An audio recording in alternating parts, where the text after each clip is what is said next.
그래서 아까 여러분 화면을 영상을 보셨지만 거기 보니까 어른들도 아이들도 또 목사님도 많이 손들고 회개하고 우는 거 봤죠? 그쵸? 그분들이 그 울고 집회를 왜 할까요? 왜 울까요? 거기서 왜 우는 것 같아요? 왜 울고 저렇게 기도하는 것 같아요? 성경하고 갔으면 성경하고 이렇게 해야 되는데 왜 자기들이 성경하고 가가지고 거기서 울고 자기들이 그렇게 날 부르지 할까요? 왜 저렇게 할까요? 뭐 때문에 우는 건가요? 그것을 오늘 지은이가 많이 준 겁니다. 이제까지 나를 위해서 사는 줄도 먹고 살고 또 이때까지 내가 나름대로 믿고 있는 예수가 여기에 단 줄 알았고 또 목사님이 뭘 이렇게 더 좀 앞에 있는 진보된 삶에 대해서 얘기하면 그게 다른 나라 이야기인 줄 알았고 적어도 나와는 상관이 없는 줄 알았고 또 지금 내가 훈련받고 있는 것이 이게 어디서 먹겠노? 나는 지금 공부를 해야 될 학생인데 이거 전부 다 뭐 제자가 되자 이게 돈벌이가 돈이 안 되는 길이야 솔직히 말해요. 내 성적 올리는데 무슨 도움이 되나?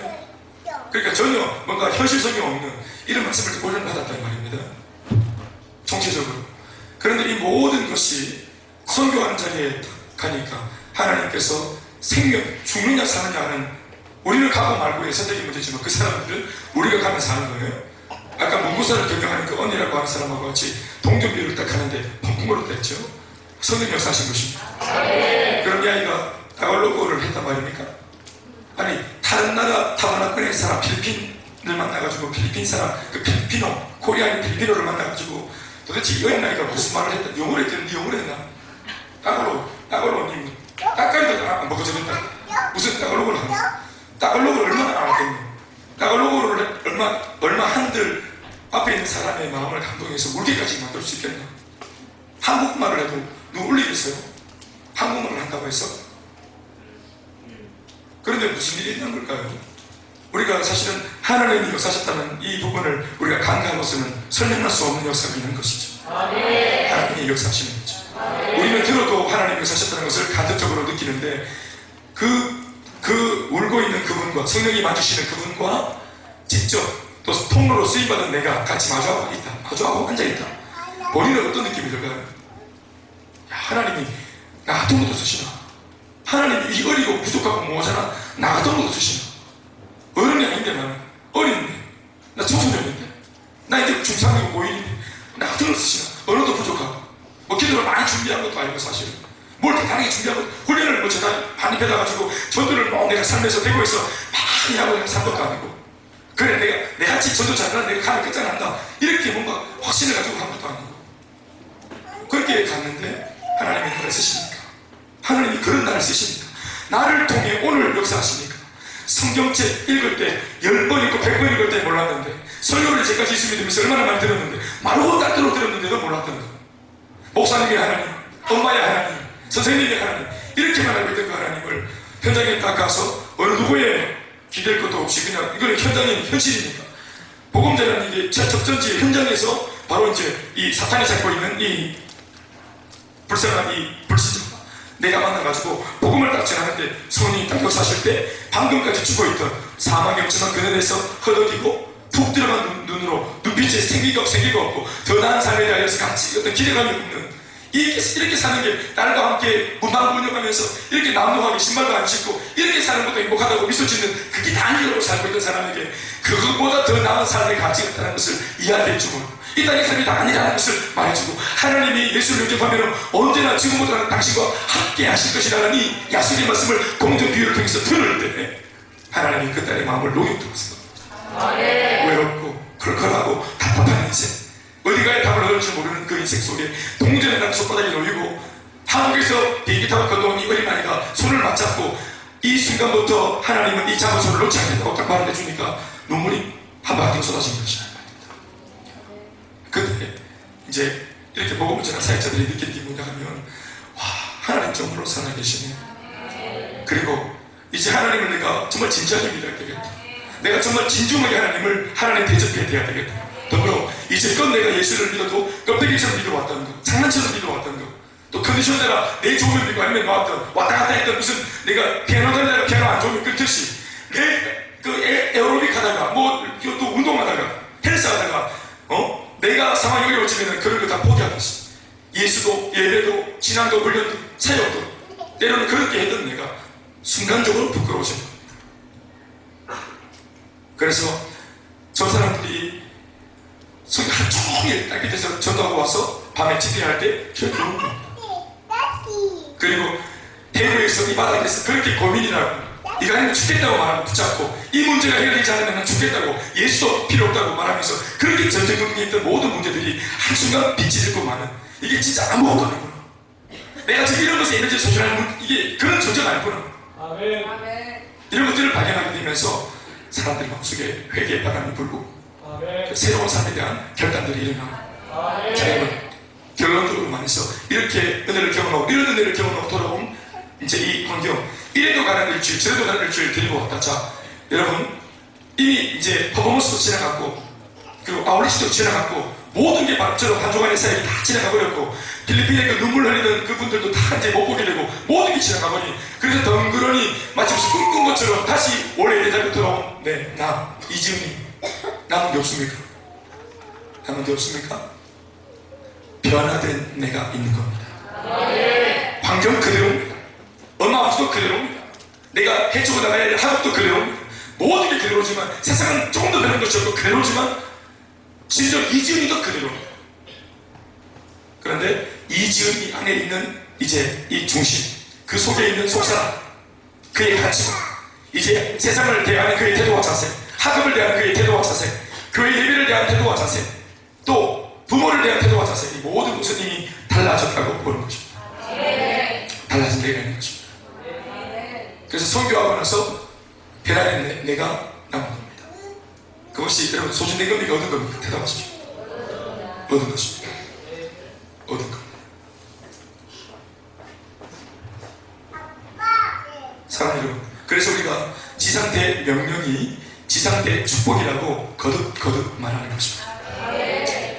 예수님이 말씀하신 지상대 명령 반드시 복음을 전하고 영혼을 구원해라 제사 삼아라 말씀하셨던 유언처럼 남기고 가셨던 예수님이 딱 떠나시면서 하늘 올라가시기 바로 직전에 복 받아라 내가 한테 쏠게 이런 게 아니고 또 일거리 제사 삼아라 복음 전해라 증인되어라 불신자 살려라 이러면서 뭔가 또 숙제를 남기고 가시는 그 주님 야속하다 정말 주님 빡세다 이렇게 말할 수 있는데 그런데 정말 안 좋은 기분에 갔더라도 소화가 안 되는 어떤 모습에서라도 그 예수님의 그 지상 명령을 진짜 사무적으로라도 저 굳은 마음에서라도 이걸 감당하려고 시도하다 보면 왜 마지막까지 이렇게 일거리처럼 나를 부담스럽게 만드는 이런 명령을 주고 가셨는지 이런 사명거리 일거리를 주고 가셨는지를 대번하게 됩니다.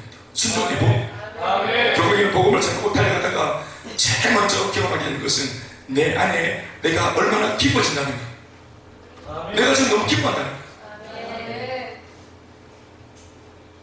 윤주가 저 뒤에 앉아있나? 윤주 오늘 직장 갔나요? 윤주, 박윤주 자매가 간호사, 수술실 간호사 하잖아요.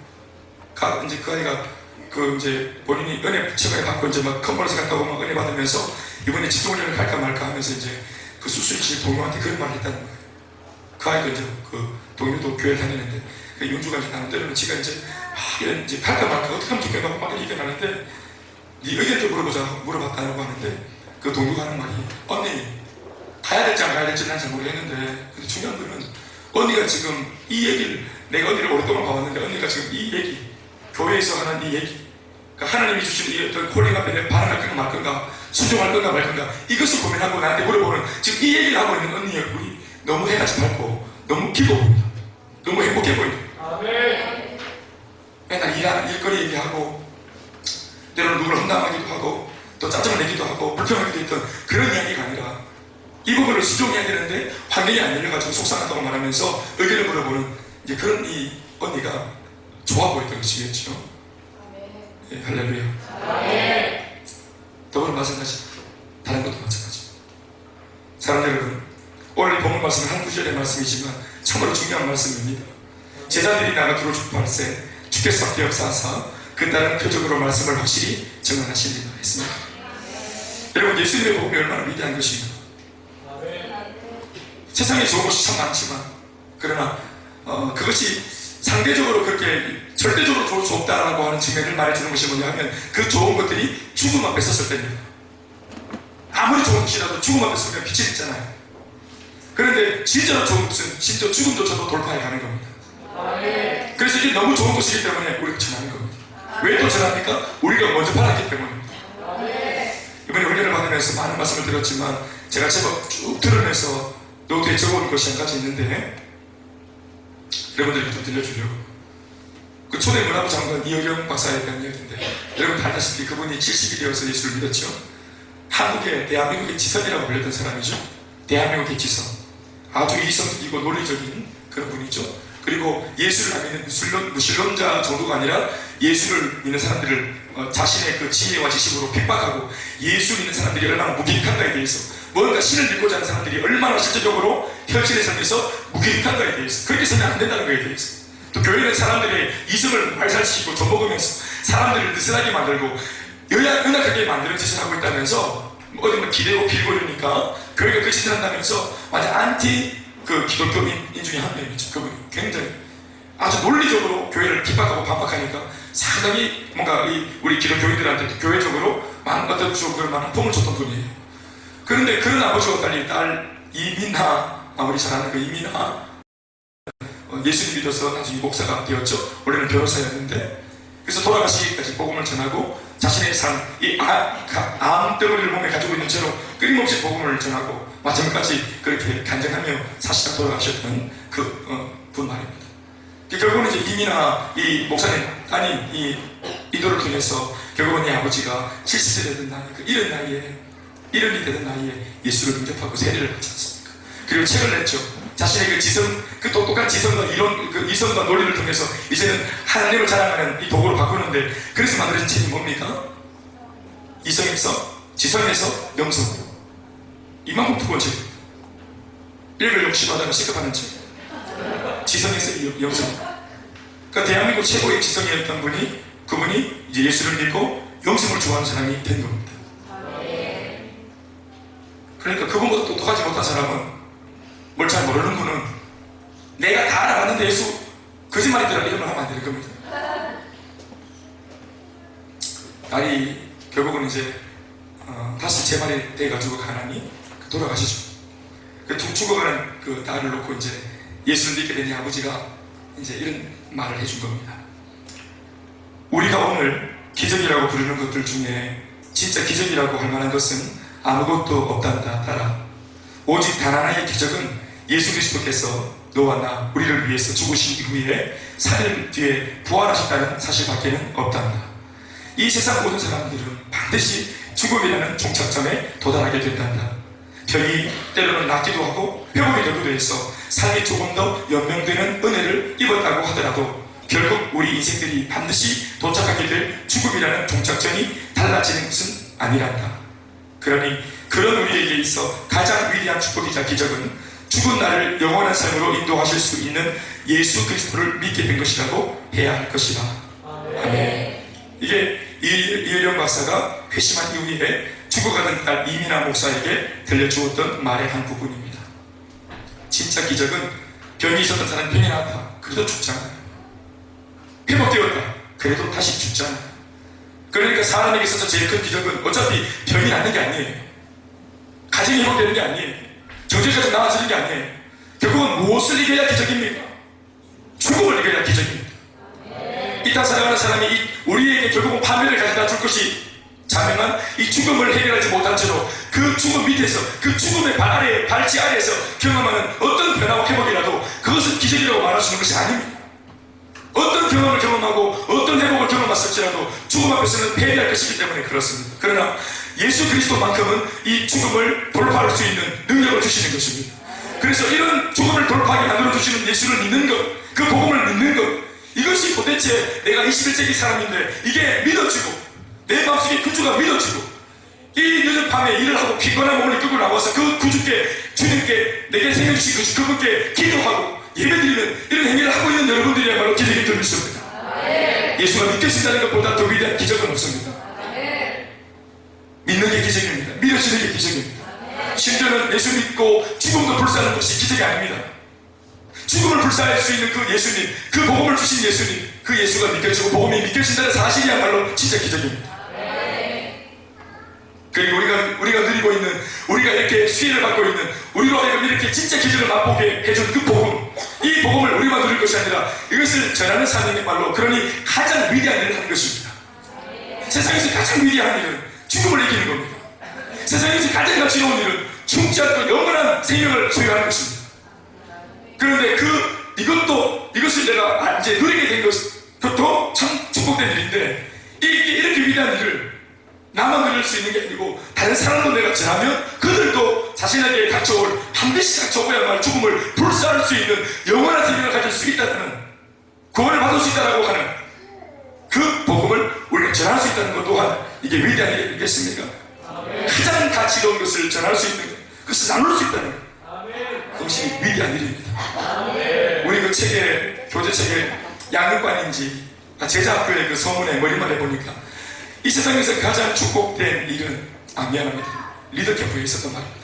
이 세상에서 가장 축복된 일은 예수를 믿고 구원받는 것이고, 이 세상에서 가장 축복된 일은 뭐라고요? 가장 큰 축복은 예수 믿고 구원받는 것.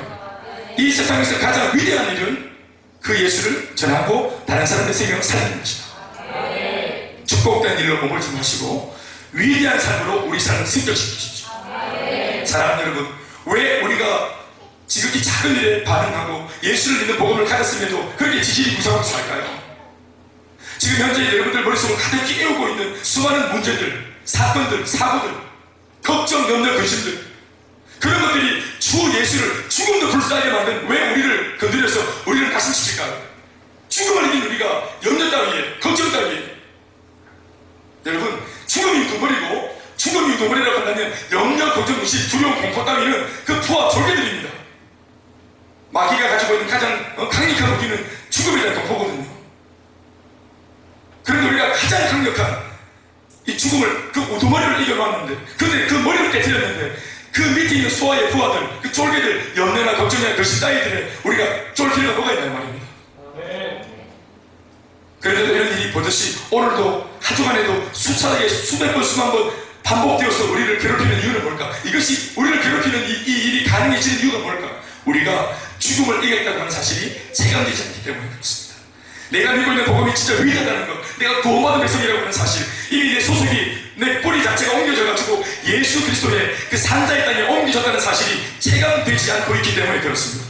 이것은 실제로 일어난 일이고 팩트고 사실이지만 현재 살고 있는 내게 체감이 되지 않고 있기 때문입니다.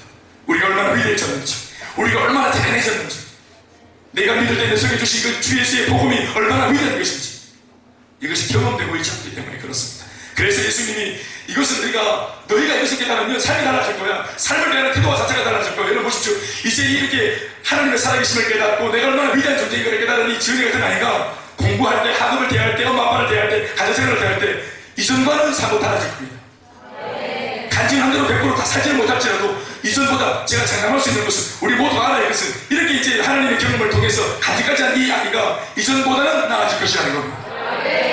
그게 변화 아니겠습니까 여러분?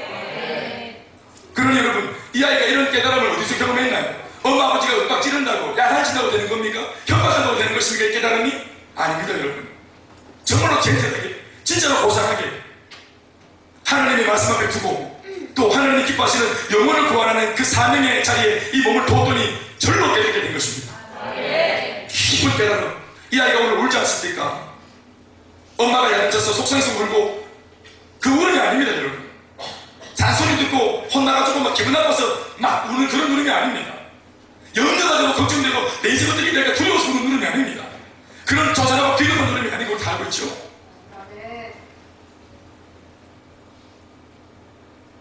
사랑하는 여러분, 그래서 하나님께서 예수님 우리한테 이렇게 사명을 두고 가신 겁니다. 인생을 평생 살면서 여러분 돈만 벌면 살 수 있습니까? 그 속에 보람이 있을까요? 그리고 평생 돈 잘 버는 기술을 가지고 돈 잘 벌었다고 해서 여러분 내 아이들이, 나를 따르는 내가 낳은 아이들이 아버지를 존경할까요? 그런 어머니를 존경할까요? 엄마 아빠한테 살고 싶다고 말을 할까요? 다른 사람들이 내가 돈 번 소리를 들으면서 감동하고 박수할까요? 돈 받고 싶다고 말할까요? 그렇지 않습니다. 그러면 이런 것들을 떠올려보더라도 그것은 진짜로 좋은 게 아닙니다. 나만 좋지. 내가 배경이 되어서 요트를 타고 평생 온 세상을 돌아다니면서 이 구경 저 구경, 이 음식 저 음식 만나게 먹고 구경하면서 그렇게 행복하게 살았다, 즐겁게 살았다. 여러분, 나는 즐거워한 인생이지만 누가 그 사람의 인생을 존경하고, 누가 모든 사람들이 그 사람의 인생을 귀한 인생이라고 그렇게 배제하며 박수하고 감동받겠습니까? 그러니 이런 것을 견뎌볼 때 예수님이 우리 가운데 주신 이 사명은 진짜 우리가 잡히는 겁니다. 우리가 멋져지는 겁니다. 쉽게 아주 저렴하게 말하면 오늘 이 제자들처럼 제자들이 나가 두루 전파할 때, 이렇게 전파하려고 들 때, 복음을 전파하려고 들리는 사람을 사역할 때, 여러분 좀 보십시오. 지금 여기 나오는 제자들이 나가 두루 전파할 때 따라합시다. 시작. 한 번 더 시작. 바깥으로 나가서 지금 복음을 두루두루 전파할 때 한 군데 나를 반기고 환영하고 나를 기다리는 곳에 가는 게 아니고 두루두루 동선하고 어디 곳이나 사방팔방 가리지 않고 특별한 계획을 두지 않고 나를 필요로 하는 사람이 있는 곳이라면, 복음이 없는 곳이라면, 하나님이 보내는 곳이라면 어디든지 두루두루 하겠다는 것입니다. 특정한 것이 아니라. 아멘입니까? 여러분, 이 제자들이 예수님을 죽도록 보내두었고, 예수가 죽은 뒤에 로마 병정들이나 유대인들이 이제는 예수처럼 자기들도 죽이려고 드는 것을 알고 다락방에 꼭 숨어 있었던 사람들이죠. 내가 죽을까 싶어가지고 내 생명의 안위를 위해서, 나의 생존을 위해서 구석방에 다락방에 숨어 있었던 사람이었잖아요. 그런데 그들이 부활하신 예수님을 경험하고 체험하면서 이 사명을 받으면서 성령 충만해져서 지금 숨어있던 다락방을 지금 바쳐서 나온 겁니다. 야밤에 뒷골목 서성이면서 공공전까지 하면서 공전하는 게 아니라 대낮에 배로변에서 완전 내 몸을 노출시키고 얼마든지 사역과 갈 일을 잡아가고 말하는 그런 자세로 공회 앞에, 사람들 앞에, 유대인들 앞에, 로마 병제들 앞에 자신에게 복음을 전했습니다. 그게 제자들이 나가 두루 전파할 때라고 하는 말씀입니다. 거침이 없었습니다. 자, 여러분, 이 제자들이라는 말 속에 베드로가 들어있고 야고보가 들어있고 요한이 들어있습니다. 물론 우리들의 이름도 들어있어야 되겠죠. 그런데 왜 이들이 이렇게 됐습니까? 변화했기 때문입니다. 첫 번째, 그들은 이제 가치관이 변화되었습니다. 이 땅 가치관에서 하늘나라 가치관으로 가치관이 바뀌었습니다. 주님이 몸된 교회를 건강하게 세우고 복음을 전해서 영혼을 구원해서 또 그들을 잘 가르쳐서 인도해서 가르치고 권하고 또 양육하고 훈련해서 예수님의 제자가 되도록 만드는 일, 이 일이 가치롭다고 말하는 사람이 되었습니다. 비전이 생겼기 때문에 앞에 있는 내가 이거 하다가 손해보겠다, 상해 당하겠다 이런 것에 대하여서 두려워하는 사람이 되었습니다. 가치가 너무 고상했기 때문에, 비전이 너무 고상했기 때문에, 꿈이 너무 가치로웠기 때문에 자신의 안위를 돌아보지 않았습니다. 내 마누라가 나한테 이 딸 소리 했기 때문에 삐져서 나라고 안 갈란다. 내 남편이 눈빛이 야릇해서 나랑 안 갈란다. 내 우리 집에 돈이 없어가지고 아무것도 못하란다. 나 돌덩이 하나 해서 아무것도 안 한다. 나 삐졌다 지금. 섭섭하다. 나 지금 우울하다. 이런 컨디션으로 이런 사명 앞에 이것을 같이 딜하는 사람이 안 된 겁니다.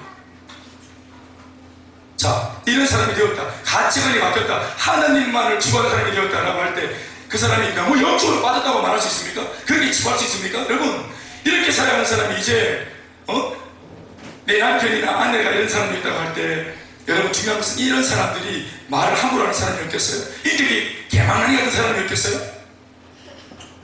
그거 아닙니다. 인격도 변화되었을 것이고 성품도 변화되었을 것이고 없던 사람도 생겼을 것이고 온유해질 것이고 오래 참는 사람이 되었을 것이고 굉장히 부드러운 사람으로 바뀌었을 겁니다.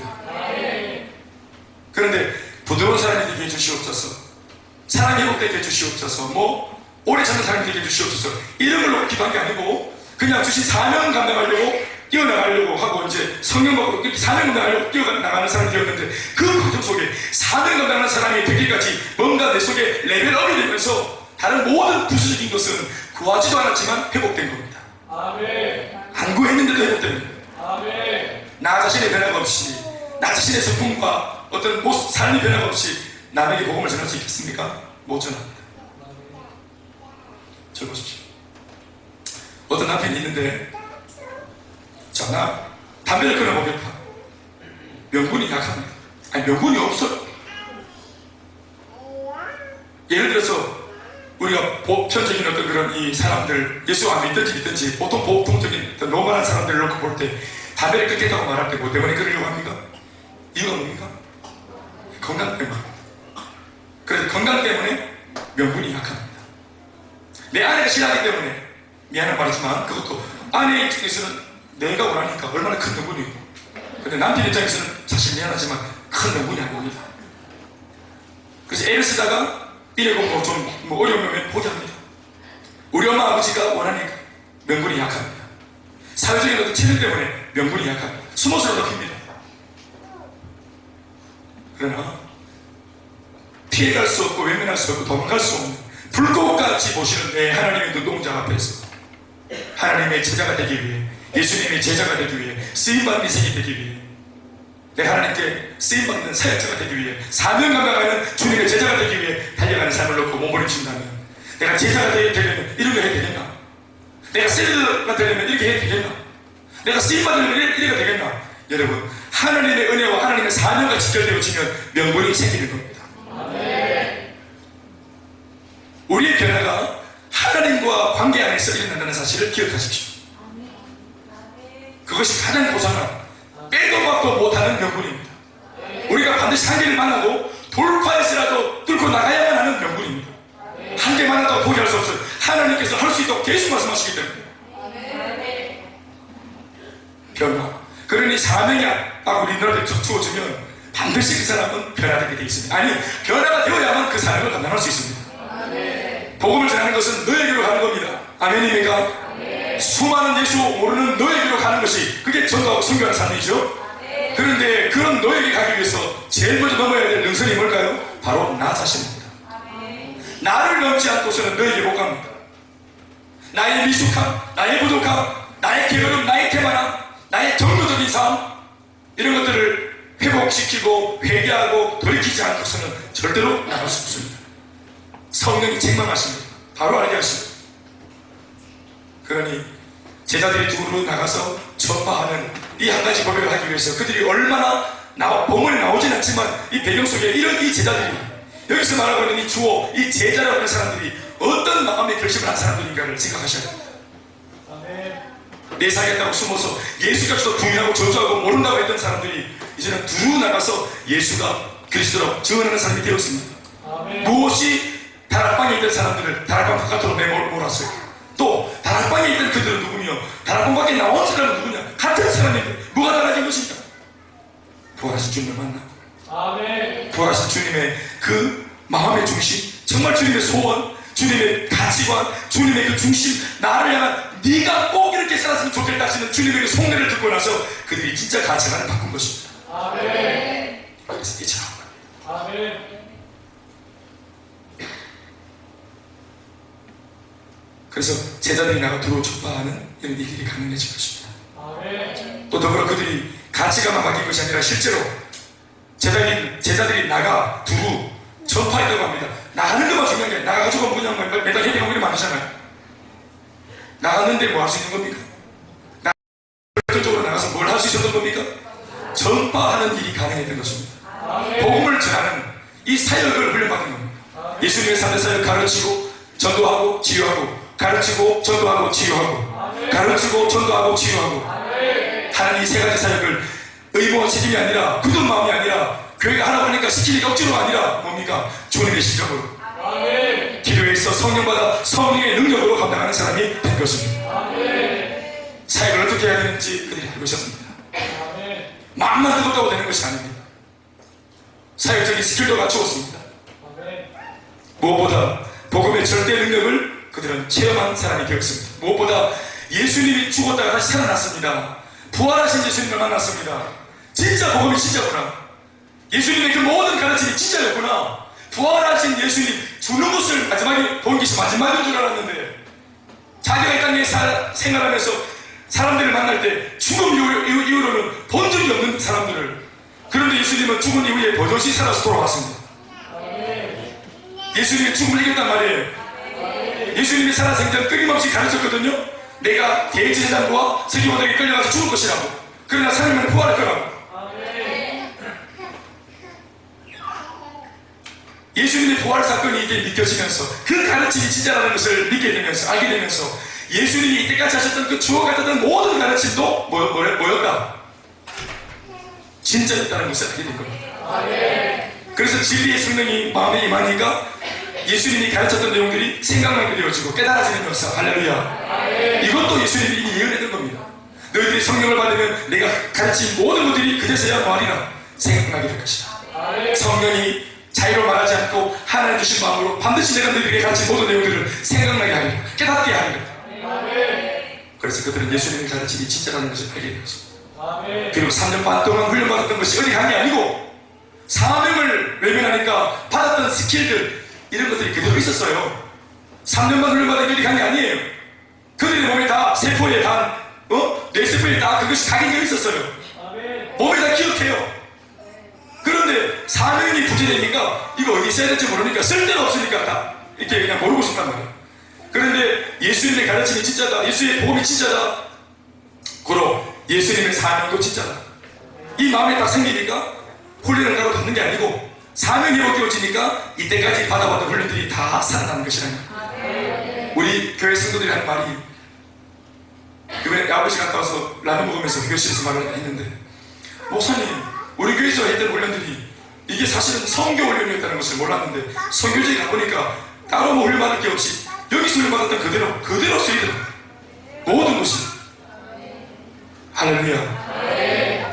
우리가 받는 양육 훈련은 여러분 복음을 전하고 행복 모임을 배치 전도를 하고 불신자를 위해서 기도하고 그리고 선교에 보면 우리가 받는 이 훈련이 얼마나 가치로운지 배워납니다. 그것이 배제되고서 훈련을 아무리 많이 받아도 머리만 커지는 겁니다. 지식적으로. 우리는 스터디하는 거 아닙니다. 우리 교회는. 여러분들이 변화가 되어져서 여러분들의 삶을 이기고 세속을 이기고 마음의 유혹을 이기고 마귀를 이기고 나 자신을 이기는 진짜 승리하는 사람을 만들기 위한 훈련입니다. 지긋지긋한 실패에서 쉽게 세속의 가치관에 자빠져 쓰러지고 후회하고 살았던 이 반복되는 지긋지긋한 삶을 청산하고 진짜 주나기로 날아오르는 비상하는 삶, 예수를 멋있게 믿고 맛있게 믿고 제대로 믿는 이 삶, 남의 간증만 듣는 것이 아니라 내 간증도 말하라니 온다고 했는데 그런 삶.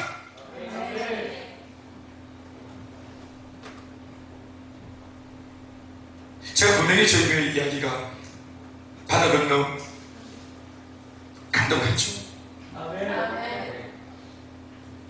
이번에 이제 중국에서 이제 섭외가 들어왔습니다. 우리 교회 이야기 듣고 싶어요. 2박 3일 청도에서 내륙으로 1시간 더 들어가는 평도라고 하는 한인교회. 그분이 눈물 크면서 마셔가지고 부디 어렵지만 오셔서 그 교회에 일어난 이야기를 들려달라 했습니다. 우리는 지금도 이렇게 뭔가 버퍼링이 걸려가지고 부족하다 하고 이렇게 이게 진짜가 가짜인가 야니 반이 많이 갈등가 왔다 갔다 하고 있는데, 저 바다 건너 중국에서는 이 소식을 이렇게 통해 듣고 간절히 오라고 두고 싶다고 했습니다. 원주는 원주에서도 초청이 왔는데 거기는 너무 멀어서 못 가고 청도를 1시간 반 걸린다 해서 그래서 허락을 했습니다. 제가 그렇게 했습니다. 교회 이야기. 교회 이야기가 뭡니까? 우리들의 이야기입니다. 우리 교회 이야기, 성도들 여러분들의 이야기입니다. 할렐루야. 반드시 풍성한 교회도 마찬가지입니다. 그 교회도 처음에는 자기들만 이야기했죠. 그런데 자기들이 그 진짜 배기의 삶을 살기 위해서 몸부림치고 애쓰는 가운데 그 이야기가 나중에 그렇게도 도전하기 할 수 없는, 그 도전마저도 할 수 없는 지중에 있는 사람들은 그것이 도전이 되어지고 듣고 싶은 이야기가 되는 것입니다. 어디를 가게 되었다가 중요한 것이 아니라 중요한 것은 우리의 이야기에 관심 있는 사람, 그 이야기를 들으면 살 것 같다고 말하는 사람이 있다는 사실입니다. 여러분, 목사님이나 되신 분들이 바보가 아니잖아요. 또 웬만한 교회 이야기 그러면 들어서 뭐 볼 게 있겠습니까?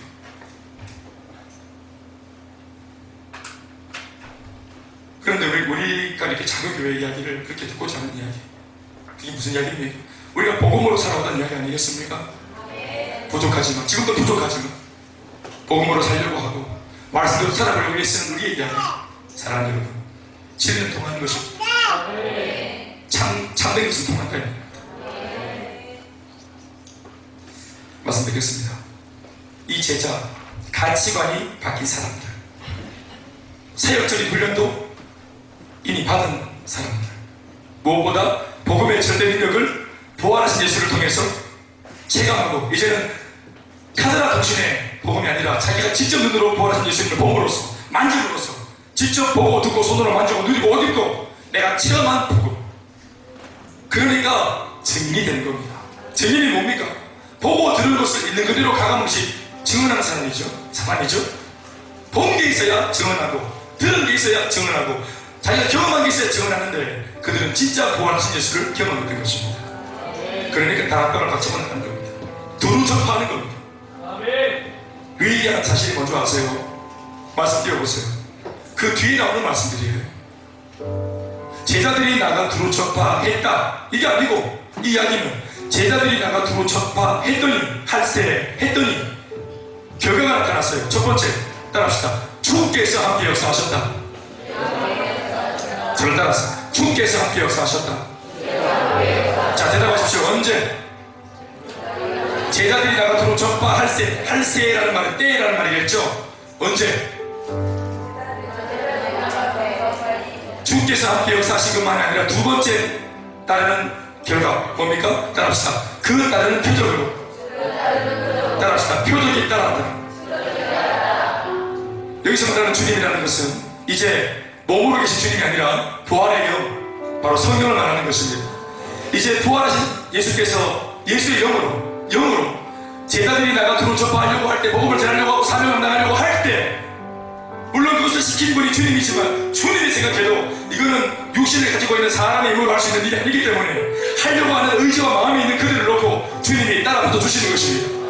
그들이 사역하는 가운데 절망하거나 또 위험을 만나거나 민망해지거나 낙심하지 않도록 하려고 하면 주님이 따라붙어 주시는 겁니다. 주님이 역사하는 겁니다. 그래서 성령이 역사하시니까 그 따르는 표적이 생기는 겁니다. 성령의 능력으로 복음을 전하니까 따르는 표적 어떻게 됩니까? 눈먼자가 눈을 뜨고 귀머가 귀를 열게 되고 문제 많은 사람이 문제를 해결받게 되고, 우리 주변에도 여러분 우리가 복음을 전할 때 성령의 역사를 발휘하면서 얼마나 많은 사람들이 회복되었습니까? 눈물로 회복되었습니까? 가정이 회복되었습니까? 관계가 회복되었지 않았습니까? 이 말씀 그대로 이루어진 것을 믿습니까? 그래서 마지막 결국 어떻게 됐다는 말입니까? 그래서 원래 주님이 하라고 하셨던 말씀을 확실히 증언하느라 하는 이 목적이 이루어진 겁니다. 말씀을 확실히 증언해야 됩니다. 그런데 말씀을 확실히 증언하니라 아니라 말씀을 확실히 뭐하니라? 증언하시니라. 이 마지막 동사, 이 내용이 주가 어디입니까? 제자들입니까? 주님입니까? 주님입니다. 주께서 우리가 전하려고 할 때 결국 전파되게 만들어주는 것은 누굽니까? 주님이 하시는 것입니다. 우리가 할 몫은 A, B, C, D 네 가지 파트 중에서 A라고 하는 한 가지밖에 없고 나머지 B, C, D 이 2번, 3번, 4번의 내용들은 죄다 성령이 죄다 알아서 하시는 겁니다. 단지 우리는 제자들이 되어서 나가 두루 전파하는 것뿐인데 나머지는 주께서 함께 역사하셨죠. 그러니까 표적이 따랐죠. 그러는 바람에 말씀을, 복음을 더 확실하게 전할 수 있었습니다. 주님이 다 하셔서 우리가 한 가지 하면 되는 겁니다. 나가서 두루 전파하면 되는 것입니다. 어떤 분은 말합니다. 아이고 목사님, 지금 내 발자국이 이런데 내가 여유가 있어야 하죠. 적어도 덩치고 배부른 사람들이 한 거 아닙니까? 그게 마귀의 음성입니다. 때를 얻든지 못 얻든지 실제로 내가 원하는 회복을 위해서라도, 내 가정의 회복을 위해서라도, 내 마음속에 번뇌를 씻어내기 위해서라도, 여러분 복을 받기 위해서라도 내가 사명대로 살겠다고 마음먹고 준비가 안 돼도 나가려고 들고, 준비가 안 됐는데 나가려고 드는 사람이 내 마음속에 어떤 마음이 깃드는 줄 아세요? 준비되어야 되겠다는 마음이 깃듭니다. 말장난 같지만 준비가 안 된 채로 나가려고 하다 보면 준비가 돼야 되겠다는 마음이 생깁니다. 아, 그제서야 훈련받아야 되는구나, 그래서 훈련이 되겠구나, 이걸 대만합니다. 하려는 마음이 생길 때야 비로소 하게 됩니다. 그러니까 목적이 있어야 그 과정에서 열심을 내는 겁니다. 이 훈련받으면 뭐 하겠노? 속이 상했겠지. 졸업훈련에 졸업받아 졸업이고 제절로 다 백백이 돌아 졸업해가지고 졸업하면 이제 다시는 목사님한테 뭐 집중하지 않겠지. 그러려고 하는 게 아닙니다. 사명을 붙잡아서 제일 행복한 것은 난 자신입니다. 거침이 없는 내가 됩니다. 정말 이 말씀을 믿으십시오. 저 보십시오. 거침이 없는 사람입니다. 세상에 거칠 것이 얼마나 많은데 오늘 여러분 어떤 문제 하나 해결하려고 오셨습니까? 이 문제 해결하기 위해서 기도하고 오셨습니까? 제가 장담할게요. 이 문제가 해결되어질 겁니다. 기도하면. 그러나 놀라운 것은 또 다른 문제가 옵니다. 얘기를 합니다. 그나마 앞으로 살 날이 이제 수십 년 남았는데 이 문제가 한 달에 한 개씩만 와도 몇 개입니까? 계산하지 마시고 뭘 잡으니까. 그러나 우리가 알고 있는 것처럼 여러분 이거는 동화 이야기, 인생은 동화가 아니에요. 나는 신데렐라 백설공주 이야기가 그 계속 이어져야 된다 생각해. 백마탄 왕자와 살았다. 해피엔딩. 이 해피엔딩입니까? 백마탄 왕자 백마시 내려옵니다. 계속 백마이 못 있어요. 이제 눈에 콩같이 벗겨집니다. 백설공주를 낳고 목에 걸린 사가 뱉었습니다. 이제 부부 생활이 시작되었습니다. 나쁘고 양육 문제, 교육 문제, 또 뭐 엄마 아빠는 백설이고 또 여기는 또 뭐 수가 그렇지만 아가 여러분 솔투입니다. 애가 내가 그런 이런 줄 아십니까? 뭐 미원 다시마 이런 거 나옵니다. 골치 아파요. 이제로 살아갈 때 척척이 문제가 생깁니다. 중요한 것은 내가 어떤 문제라도 모든 문제 해결자가 되시는 예수 그리스도, 모든 인생의 문제 해답이 되는 복음, 이걸 가지고 있으면 되는 거예요. 그런 거침이 없어요. 이번에 이 한 가지 문제를 만났을 때 재빨리 이 문제 때문에라도 기도하고 몸부림치다가 주님의 본 뜻을 알고 이것 외에 어떤 문제가 오거나 더 큰 문제가 와도 조금 더 늘리지 않고 돌파해낼 수 있는 그 복음이라고 하는 인생의 해답을 꼭 수행할 수 있는 지혜가 있기를 주의 이름으로 축원합니다. 그게 사명입니다. 여러분, 사명과 함께 내 몸을 던지는 시간 되시기 바랍니다. 오늘 기도할 때는 이렇게 경험시 기도해보세요. 현실감하지 않지만 좀 기도해보세요. 주님 위해 살게 주옵소서. 주님 나라 위해 쓰임받게 해주옵소서. 내 남편 쓰임받게 해주옵소서. 내 남편 뭐 담배 그렇게 해달라 이런 게 아닙니다. 내 남편 배달하게 해달라 이런 게 아닙니다. 여러분, 내 남편 쓰임받게 해주시옵소서. 우리 교회 기도같이 쓰임받는 일꾼되게 해주시옵소서. 우리 부부 주님 나라 위해 쓰임받게 해주옵소서. 우리 가정 주님 나라 위해 쓰임받게 해주옵소서. 내 아이들 주님 나라 위해 쓰임받게 해주옵소서. 여러분, 그렇게 기도하면 우리가 필요로 하는 모든 것들이 채워줄 줄로 저는 믿습니다. 믿으십니까?